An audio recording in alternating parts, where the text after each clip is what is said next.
ఉన్నతమైనటువంటి స్థితిలో ఉన్నవారు ఎవరైనప్పటికీ తమ స్థాయిని తగ్గించుకోవాలని వారు ఎప్పుడు కూడా కోరుకోరు.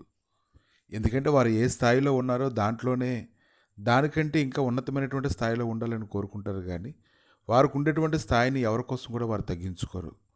2 కొరింథీయులకు రాసినటువంటి పత్రిక 6వ అధ్యాయము 16-18 వచనాలు చూసినప్పుడు, దేవుని ఆలయమునకు విగ్రహములతో ఏం పొందిక, మనం జీవము గల దేవుని ఆలయమై ఉన్నాము. అందుకు దేవుడు ఇలాగ సెలవిచ్చున్నాడు, నేను వారిలో నివసించి సంచరింతును, నేను వారి దేవుడినై యుందును, వారు నా ప్రజలై యుందురు. కావున మీరు వారి మధ్య నుండి బయలువెళ్ళి ప్రత్యేకంగా ఉండుడి, అపవిత్రమైన దాన్ని ముట్టకుడని ప్రభు చెప్పుచున్నాడు. మరియు నేను మిమ్మల్ని చేర్చుకుందును, మీకు తండ్రినై యుందును, మీరు నా కుమారులను కుమార్తెలై యుందురని సర్వశక్తి గల ప్రభు చెప్తూ ఉన్నాడు. ఈ యొక్క లేఖనాలను ధ్యానిస్తూ ఉన్నప్పుడు తాను జీవం కలిగినటువంటి దేవుని అయినప్పటికీ కూడా తాను తండ్రిగా ఉంటానని దేవుడు చేసినట్టు వాగ్దానం ఎంత గొప్పది. దానిని నువ్వు గ్రహించు, అది నీకు బలం. ఆమేన్.